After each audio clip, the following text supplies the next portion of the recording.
ಜೈ ಬಾಬಾ ಸ್ವಾಮಿ. ಹಿಮಾಲಯದ ಸಮರ್ಪಣಾ ಯೋಗ ಭಾಗ 1, ಸಂಚಿಕೆ 64, ಪುಟ ಸಂಖ್ಯೆ 370. ಇವತ್ತಿನ ಗ್ರಂಥ ಪಠಣವನ್ನು ಗುರುವಂದನೆಯೊಂದಿಗೆ ಪ್ರಾರಂಭ ಮಾಡೋಣ. ಓಂ ಗುರುರ್ ಬ್ರಹ್ಮ ಗುರುರ್ ವಿಷ್ಣು ಗುರುರ್ದೇವೋ ಮಹೇಶ್ವರಃ ಗುರುರ್ ಸಾಕ್ಷಾತ್ ಪರಬ್ರಹ್ಮ ತಸ್ಮೈ ಶ್ರೀ ಗುರುವೇ ನಮಃ. ತಸ್ಮೈ ಶ್ರೀ ಗುರುವೇ ನಮಃ. ತಸ್ಮೈ ಶ್ರೀ ಗುರುವೇ ನಮಃ. 3 ದಿನಗಳ ನಂತರ ಗುರುದೇವರು ನನ್ನನ್ನು ತಟ್ಟಿ ಎಬ್ಬಿಸಿದರು.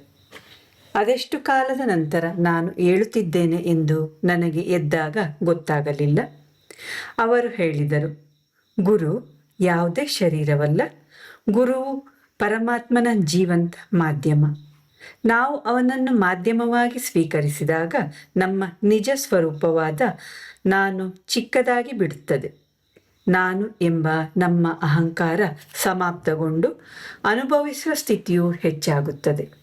ಆಗ ನಮಗೆ ಗುರುವಿನ ಶರೀರದ ಹಿಂದೆ ಕಾರ್ಯ ಮಾಡುವ ಪರಮಾತ್ಮನ ಶಕ್ತಿಗಳ ದರ್ಶನವಾಗುತ್ತವೆ. ಆ ಶಕ್ತಿಗಳ ಅನುಭವ ಪಡೆಯುತ್ತೇವೆ ಹಾಗೂ ಈ ಮಾಧ್ಯಮದ ಮೂಲಕ ಧ್ಯಾನ ಸಾಧನೆಯನ್ನು ಕೈಗೊಳ್ಳಲು ಸಾಧ್ಯವಾಗುತ್ತದೆ. ಈ ಮಾಧ್ಯಮದ ಮೇಲೆ ನಮಗೆ ಎಷ್ಟು ಶ್ರದ್ಧೆ ಇರುತ್ತದೆಯೋ, ಈ ಮಾಧ್ಯಮದ ಮೇಲೆ ನಾವು ಎಷ್ಟು ವಿಶ್ವಾಸ ಇಟ್ಟಿರುತ್ತೇವೋ ಅಷ್ಟೇ ನಾವು ಆ ಮಾಧ್ಯಮದಿಂದ ಮುಂದಕ್ಕೆ ಹೋಗುತ್ತೇವೆ. ಗುರುವಿನ ಶರೀರ ಪರಮಾತ್ಮನ ಶಕ್ತಿಗಳ ಮಾಧ್ಯಮ ಮಾತ್ರ. ಆ ಮಾಧ್ಯಮದ ಮೂಲಕ ನಾವು ಮುಂದೆ ಆಗುವುದನ್ನು ನೋಡಬಹುದು. ಹಾಗೆಯೇ ನೋಡುವುದು ಕೂಡ ಕೇವಲ ಅನುಭವದಿಂದ ಮಾತ್ರ ಸಾಧ್ಯವಾಗುತ್ತದೆ. ಹಾಗಾಗಿ ನಾನು ಪರಮಾತ್ಮನ ವರ್ಣನೆ ಮಾಡುವ ಅಪೇಕ್ಷೆಯನ್ನು ಬಿಟ್ಟು ನಿನಗೆ ಅದರ ಅನುಭವವನ್ನು ಮಾಡಿಸುವುದು ಉಚಿತವೆಂದುಕೊಂಡೆ. ಯಾಕೆಂದರೆ ಪರಮಾತ್ಮನ ವರ್ಣನೆ ಮಾಡಲು ಸಾಧ್ಯವಿಲ್ಲ. ನೋಡಪ್ಪ, ಪರಮಾತ್ಮ ಎಲ್ಲ ಕಡೆ ಇದ್ದಾನೆ. ನಾವು ಪರಮಾತ್ಮನಲ್ಲೇ ಇರುತ್ತಾ ಪರಮಾತ್ಮನನ್ನು ವರ್ಣಿಸಲು ಹೇಗೆ ಸಾಧ್ಯ? ಪರಮಾತ್ಮನನ್ನು ವರ್ಣಿಸಲು ಸಾಧ್ಯವೇ ಇಲ್ಲ. ಪರಮಾತ್ಮನನ್ನು ಕೇವಲ ಅನುಭವಿಸಬಹುದಷ್ಟೇ. ಅವನನ್ನು ಮಾಧ್ಯಮದ ಮೂಲಕ ಮಾತ್ರ ತಲುಪಬಹುದು. ಪರಮಾತ್ಮ ಎಲ್ಲ ಕಡೆ ಇದ್ದಾನೆ. ಹಾಗಿದ್ದರೆ ನಾವು ಅವನನ್ನು ನೋಡಬಹುದೇ? ನಾವು ಅವನನ್ನು ನೋಡುವ ಸ್ಥಿತಿಯಲ್ಲಿ ಇರುವುದಿಲ್ಲ.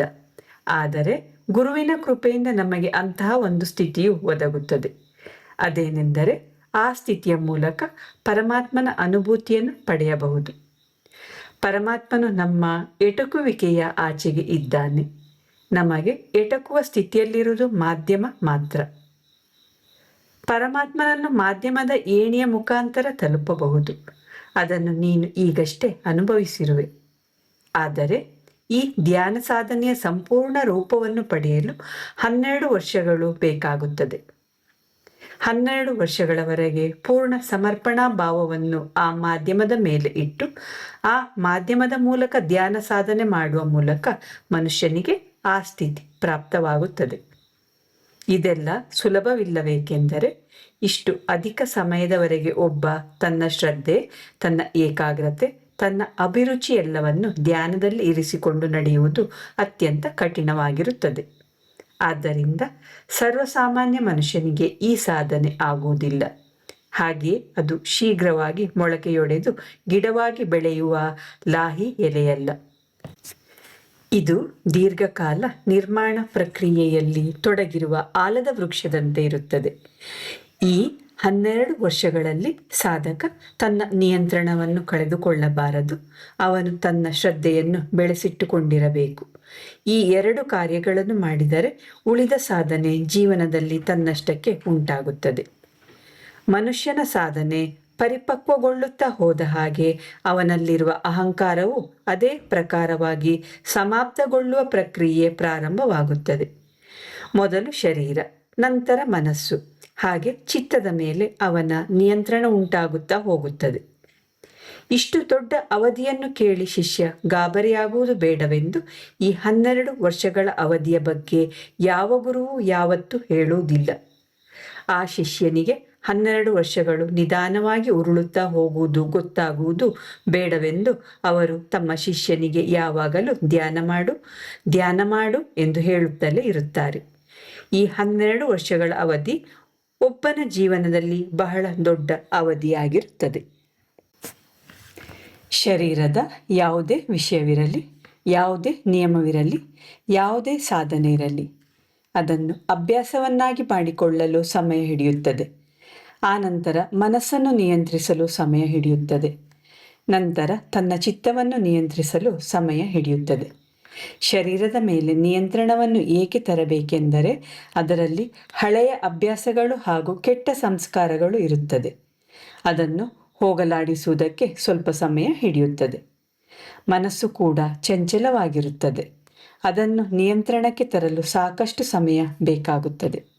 ಯಾಕೆಂದರೆ ಅದಕ್ಕೆ ವಿಚಾರ ಮಾಡುತ್ತಲೇ ಇರುವ ಕೆಟ್ಟ ಅಭ್ಯಾಸವಿದೆ. ಇದಾದ ನಂತರ ಚಿತ್ತದ ಶುದ್ಧೀಕರಣ ಕಾರ್ಯ ಪ್ರಾರಂಭವಾಗುತ್ತದೆ. ಚಿತ್ತ ಶುದ್ಧಗೊಂಡಾಗ ಅದು ಪವಿತ್ರಗೊಂಡು ಸಶಕ್ತವಾಗುತ್ತದೆ. ಆಧ್ಯಾತ್ಮ ಪಥದಲ್ಲಿ ಪಾವಿತ್ರಕ್ಕೆ ಬಹಳಷ್ಟು ಮಹತ್ವ ನೀಡಲಾಗಿದೆ. ಪವಿತ್ರತೆ ಈ ಮಾರ್ಗದ ತಳಹದಿ. ಒಬ್ಬ ಸಾಧಕ ತನ್ನ ಶರೀರ ಅಥವಾ ಮನಸ್ಸು ಮಾತ್ರವಲ್ಲದೆ ಚಿತ್ತದಲ್ಲೂ ಪವಿತ್ರವಾಗಬೇಕು. ಪವಿತ್ರ ವ್ಯಕ್ತಿ ಮಾತ್ರ ಗುರುವಾಗಲು ಸಾಧ್ಯ. ಹಾಗಾಗಿ ಪವಿತ್ರತೆ ಇಲ್ಲದೆ ಈ ಕಾರ್ಯ ಪ್ರಾರಂಭವಾಗುವುದಿಲ್ಲ. ಪವಿತ್ರತೆ ಎಂದರೆ ಶರೀರದ ಪವಿತ್ರತೆ ಎಂದು ನಾವು ಅರ್ಥೈಸುವುದಲ್ಲ. ಬದಲಿಗೆ ಚಿತ್ತದ ಪವಿತ್ರತೆ ಎಂದು ತಿಳಿದುಕೊಳ್ಳಬೇಕು. ಚಿತ್ತದ ಪವಿತ್ರತೆಯು ಮನಸ್ಸಿನ ಪಾವಿತ್ರ್ಯಕ್ಕೆ ಮಿಗಿಲಾಗಿರುತ್ತದೆ. ಇದನ್ನು ಆತ್ಮಿಕ ಸ್ತರದಲ್ಲಿ ಮಾತ್ರ ಪಡೆಯಬಹುದಾಗಿದೆ. ಇದನ್ನು ಶ್ರದ್ಧೆಯಿಂದ ಮಾತ್ರ ಪಡೆಯಬಹುದು. ಶ್ರದ್ಧೆ ಎಂಬುದು ಮನುಷ್ಯನ ಆತ್ಮದ ಅತ್ಯಂತ ನಿರ್ಮಲ ಹಾಗೂ ಪವಿತ್ರ ಭಾವವಾಗಿದೆ. ಗುರುವಿನ ಮೇಲಿನ ಸಂಪೂರ್ಣ ನಂಬಿಕೆಯಿಂದ ಚಿತ್ತದ ಪಾವಿತ್ರ್ಯವನ್ನು ಪಡೆಯಬಹುದಾಗಿದೆ. ಒಬ್ಬ ಜೀವಂತ ವ್ಯಕ್ತಿಯ ಶರೀರದ ಮೇಲೆ ಸಂಪೂರ್ಣ ಶ್ರದ್ಧೆ ಇಡುವುದು ಅತ್ಯಂತ ಕಠಿಣ ಕಾರ್ಯವಾಗಿದೆ. ಧ್ಯಾನ ಮಾರ್ಗದಲ್ಲಿ ಈ ಶ್ರದ್ಧೆಯನ್ನು ಬೆಳೆಸಿಕೊಳ್ಳುವುದು ಅತ್ಯಂತ ಕಠಿಣ ವಿಷಯವಾಗುತ್ತದೆ. ಪ್ರಥಮವಾಗಿ ಒಬ್ಬ ಗುರುವನ್ನು ತಿಳಿದುಕೊಳ್ಳಬೇಕು, ಅವನನ್ನು ಅರ್ಥ ಮಾಡಿಕೊಳ್ಳಬೇಕು. ಗುರು 2 ವಿಷಯಗಳ ಸಂಯೋಗವಾಗಿರುತ್ತಾರೆ. ಅವು ಯಾವುವೆಂದರೆ, ಒಂದು ಮೂಲ ಆತ್ಮತತ್ವ, ಇನ್ನೊಂದು ಶರೀರ ತತ್ವ. ಆತ್ಮತತ್ವ ಅಂದರೆ ಯಾವುದು ಅತ್ಯಂತ ಪವಿತ್ರವಾಗಿರುತ್ತದೆಯೋ, ಪ್ರತಿ ಜನ್ಮದಲ್ಲೂ ಒಂದೇ ರೀತಿಯಾಗಿರುತ್ತದೆಯೋ ಅದು. ಅದರ ಆಯುಷ್ಯ 800 ವರ್ಷಗಳು. ಆ 800 ವರ್ಷಗಳ ಅವಧಿಯಲ್ಲಿ ಅದು ಬೇರೆ ಬೇರೆ ಶರೀರವನ್ನು ಧಾರಣೆ ಮಾಡುತ್ತಾ ತನ್ನ ಲಕ್ಷ್ಯದ ಕಡೆ ಮುಂದೆ ಸಾಗುತ್ತಿರುತ್ತದೆ. ಒಬ್ಬ ಪ್ರತಿ ಜನ್ಮದಲ್ಲೂ ಹೊಸ ಹೊಸ ತತ್ವಗಳನ್ನು ತನ್ನ ಸಾಧನೆಯಲ್ಲಿ ಅಳವಡಿಸುತ್ತಿರುತ್ತಾನೆ. ಪ್ರತಿ ಜನ್ಮದಲ್ಲೂ ಈ ಪರಿಶುದ್ಧ ಆತ್ಮತತ್ವವು ತಾನು ಪಡೆದ ಶರೀರದ ದೋಷಗಳನ್ನು ಎದುರಿಸುತ್ತಾ ಹೋಗಬೇಕು. ಈ ಎಲ್ಲ ದೋಷಗಳ ಮೇಲೆ ವಿಜಯವನ್ನು ಸಾಧಿಸುತ್ತಾ ಹೋದರೂ ಅವನು ದೋಷಗಳನ್ನು ಗ್ರಹಣ ಮಾಡಿಕೊಳ್ಳುತ್ತಿರುತ್ತಾನೆ. ಸರಳ ಭಾಷೆಯಲ್ಲಿ ಹೇಳುವುದಾದರೆ, ದೋಷಗಳೇ ಇಲ್ಲದ ಶರೀರವನ್ನು ಪಡೆಯುವುದು ಅಸಂಭವ. ಶರೀರವು ತಾಯಿಯ ಶರೀರದ ಹಾಗೂ ತಂದೆಯ ಶರೀರದ ಸಂಯುಕ್ತ ಕೃತಿಯಾಗಿದೆ. ಇದರಲ್ಲಿ ತಾಯಿಯ ಹಾಗೂ ತಂದೆಯ ಸಂಯುಕ್ತ ದೋಷಗಳ ಸಂಗಮ ಉಂಟಾಗುತ್ತದೆ. ಒಂದು ವ್ಯಕ್ತಿಯು ಹುಟ್ಟುವ ಮೊದಲು ಅವನ ತಂದೆ ತಾಯಿಯರ ಸಂಯುಕ್ತ ಪ್ರಭಾವದ ಪರಿಣಾಮ ಅವನ ಮೇಲಾಗುವ ಕಾರಣ ಆ ವ್ಯಕ್ತಿಯ ಶರೀರದಲ್ಲಿ ಅವನ ತಂದೆ ತಾಯಿಯರ ಸಂಯುಕ್ತ ದೋಷಗಳನ್ನು ಕಾಣಬಹುದಾಗಿದೆ. ಹಾಗೆಯೇ ಮನುಷ್ಯ ಈ ಸಂಯುಕ್ತ ದೋಷಗಳನ್ನು ಪಡೆದುಕೊಂಡು ಜನ್ಮ ಪಡೆಯುತ್ತಾನೆ. ಹೀಗೆ ಆತ್ಮತತ್ವವು ಪವಿತ್ರವೂ ಶುದ್ಧವೂ ಆಗಿ 800 ವರ್ಷಗಳಷ್ಟು ಹಳೆಯದಾಗಿದ್ದರೆ, ಶರೀರ ತತ್ವ 60 ವರ್ಷಗಳು ಅಥವಾ 80 ವರ್ಷಗಳಷ್ಟು ಹಳೆಯದ್ದಾಗಿರುತ್ತದೆ. ಶರೀರರೂಪಿ ಸಿಪ್ಪೆಯನ್ನು ನೋಡದೆ ಅದರ ಒಳಗಿರುವ ಫಲದ ಆಳವನ್ನು ನೋಡುವುದು ಬಹಳ ಕಠಿಣ. ಈ ವಿಷಯವನ್ನು ತೆಂಗಿನಕಾಯಿಯ ಉದಾಹರಣೆಯಿಂದ ಅರ್ಥೈಸಿಕೊಳ್ಳಬಹುದಾಗಿದೆ. ಶರೀರ ತತ್ವ ಎಂದರೆ ತೆಂಗಿನ ಸಿಪ್ಪೆ. ಆತ್ಮತತ್ವ ಎಂದರೆ ತೆಂಗಿನಕಾಯಿಯೊಳಗೆ ಇರುವ ಸಿಹಿಯಾದ ಮೆತ್ತಗಿನ ತಿರುಳು ಭಾಗ. ತೆಂಗಿನ ಆ ತಿರುಳನ್ನು ಸವಿಯಬೇಕಾದರೆ ಅದರ ಗಟ್ಟಿಯಾದ ಚಿಪ್ಪನ್ನು ಮೊದಲು ಸಿಗಿದು ತೆಗೆಯಬೇಕಾಗುತ್ತದೆ. ಅದೇ ಪ್ರಕಾರವಾಗಿ ಮನುಷ್ಯನು ಗುರುವಿನ ಶರೀರದ ದೋಷಗಳಿಂದ ಆಚೆ ಹೋಗಿ ಆ ಮೆತ್ತಗಿನ ತಿರುಳಿನ ಸಿಹಿಯನ್ನು ಗ್ರಹಣ ಮಾಡಿಕೊಳ್ಳಬೇಕು. ಗುರುವಿನ ಒಳಗಿರುವ ಆತ್ಮತತ್ವವನ್ನು ನೋಡಬೇಕು. ತೆಂಗಿನ ತಿರುಳು ಅದರ ಗಟ್ಟಿಯಾದ ಸಿಪ್ಪೆಯ ವಿನಃ ಇರಲು ಸಾಧ್ಯವಿಲ್ಲ. ಅದು ಪ್ರಕೃತಿ ನಿಯಮ. ಅಂತೆಯೇ ಗುರುವಿನ ಶರೀರವು ಆ ಶರೀರದ ದೋಷಗಳಿಲ್ಲದೆ ಇರಲು ಸಾಧ್ಯವಿಲ್ಲ. ಜೀವಂತ ಅನುಭವಗಳುಂಟಾಗಬೇಕಾದರೆ ಅಲ್ಲಿ ಜೀವಂತ ಶರೀರ ಇರುತ್ತದೆ. ಜೀವಂತ ಶರೀರ ಇರುವಾಗ ಜೀವಂತ ಶರೀರದೊಂದಿಗೆ ಶರೀರದ ದೋಷಗಳು ಒಟ್ಟಿಗೆ ಬರುತ್ತವೆ. ಆ ಶರೀರದ ದೋಷಗಳನ್ನು ನೋಡದೆ ಶರೀರದೊಳಗಿರುವ ಆತ್ಮತತ್ವದ ಮೇಲೆ ಶ್ರದ್ಧೆ ಇರಿಸುವುದು ಕಷ್ಟ ಸಾಧ್ಯ. ಪ್ರತಿ ಸಿದ್ಧ ಮಹಾತ್ಮನು ಈ ಬಗೆಯಾದ ಅನುಭವವನ್ನು ತನ್ನ ಸಾಧನೆಯ ಅವಧಿಯಲ್ಲಿ ಅನುಭವಿಸುತ್ತಿರುತ್ತಾನೆ. ಆ ಶಿಷ್ಯನ ಧ್ಯಾನವು ಶರೀರ ತತ್ವದ ದೋಷಗಳ ಮೇಲೆ ಹೋಗಬಾರದೆಂದು ಬದಲಿಗೆ ಒಳಗಿನ ಆತ್ಮತತ್ವದ ಮೇಲೆ ಇರಬೇಕೆಂಬ ಕಾರಣಕ್ಕಾಗಿಯೇ ಗುರುವು ತನ್ನ ಶಿಷ್ಯನನ್ನು ಸ್ವಲ್ಪ ದೂರದಲ್ಲೇ ಇಟ್ಟಿರುತ್ತಾನೆ. ಹಾಗಾಗಿ ಗುರುವಿಗೆ ಪ್ರತಿಯಾಗಿ ಸಮಗ್ರವಾದ ಸಮರ್ಪಣೆ ಮಾಡದ ವಿನ ಗುರುವಿನ ಸಂಘ ಶಿಷ್ಯನನ್ನು ಭ್ರಮೆಯಲ್ಲಿಡಬಹುದು. ಗುರುವಿನ ಶರೀರದ ಮೂಲಕ ಮಾಡುವ ವ್ಯವಹಾರ ಸರಿಯೋ ತಪ್ಪೋ, ತನ್ನ ಆತ್ಮದೊಂದಿಗೆ ಆಗಿರುವ ಅನುಭವ ನಿಜವೋ, ಇದರ ವಿಶ್ಲೇಷಣೆ ಮಾಡುವುದರಲ್ಲಿ ಒಬ್ಬನ ಜೀವನ ಸಮಾಪ್ತವಾಗಿ ಬಿಡುತ್ತದೆ. ಯಾಕೆಂದರೆ ಈ ವಿಶ್ಲೇಷಣೆಯು ಹಲವಾರು ವರ್ಷಗಳವರೆಗೆ ನಡೆಯುತ್ತದೆ.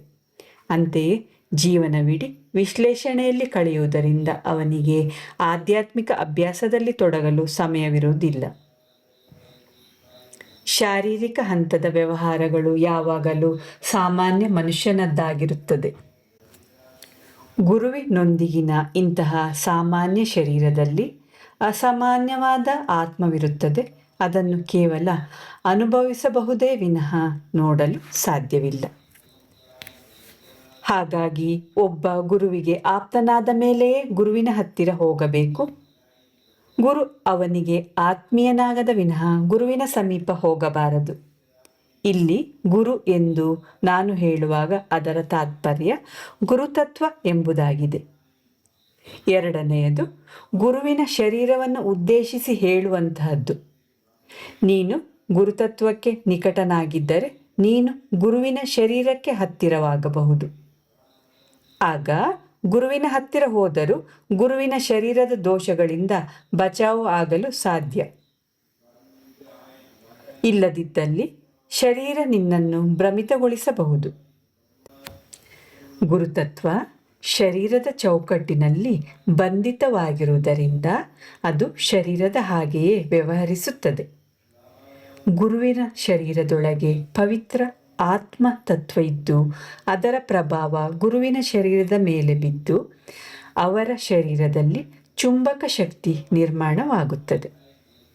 ಶರೀರದ ಈ ಚುಂಬಕ ಶಕ್ತಿಯ ಪ್ರಭಾವದಿಂದಾಗಿ ಒಂದು ಸಾಧಾರಣ ಆತ್ಮ ಆ ಆತ್ಮತತ್ವದ ಅನುಭವವನ್ನು ಪಡೆದು ಗೊತ್ತಿಲ್ಲದೆಯೇ ಆ ದಿಕ್ಕಿಗೆ ಆಕರ್ಷಿಸಲ್ಪಡುತ್ತದೆ. ಪ್ರತಿ ವ್ಯಕ್ತಿಯ ಆತ್ಮವು ಪ್ರತಿ ಗುರುವಿನೊಳಗಿರುವ ಆತ್ಮತತ್ವವನ್ನು ಸ್ವೀಕರಿಸುತ್ತದೆ. ಈ ಕಾರಣಕ್ಕಾಗಿ ಶಿಷ್ಯ ತನ್ನ ಗುರುವಿನ ಕಡೆಗೆ ಆಕರ್ಷಿಸಲ್ಪಡುತ್ತಾನೆ. ಗುರು ಶಿಷ್ಯನನ್ನು ಆಕರ್ಷಿಸಬಹುದೇ ವಿನಃ ಅವನಿಗೆ ಶಿಷ್ಯನ ಬಳಿಗೆ ಹೋಗಲು ಆಗುವುದಿಲ್ಲ. ಎಲ್ಲರೂ ಅವರವರ ಮಿತಿಯೊಳಗೆ ಬಂಧಿತರಾಗಿರುತ್ತಾರೆ.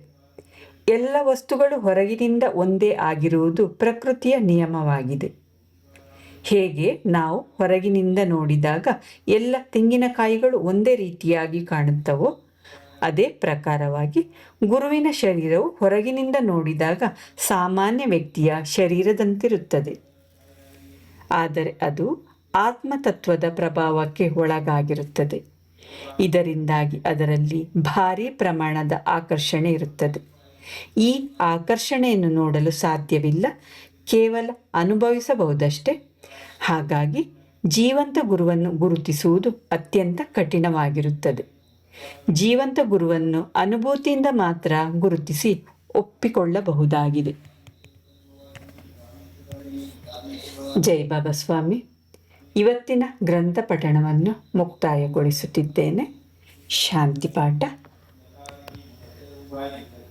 ಓಂ ದ್ಯೋ ಶಾಂತಿ ಅಂತರಿಕ್ಷ ಗುಂ ಶಾಂತಿ ಪೃಥ್ವಿ ಶಾಂತಿ ಆಪಃ ಶಾಂತಿ ಔಷಧಯಃ ಶಾಂತಿ ವನಸ್ಪತಯಃ ಶಾಂತಿ ವಿಶ್ವೇ ದೇವಃ ಶಾಂತಿ ಬ್ರಹ್ಮ ಶಾಂತಿ ಸರ್ವಗುಂ ಶಾಂತಿ ಶಾಂತಿರೇವ ಶಾಂತಿ ಸಾ ಮಾಂ ಶಾಂತಿರೇಧಿ. ಓಂ ಶಾಂತಿ ಶಾಂತಿ ಶಾಂತಿ. ಸರ್ವರಿಷ್ಟ ಸುಶಾಂತಿರ್ಭವತು.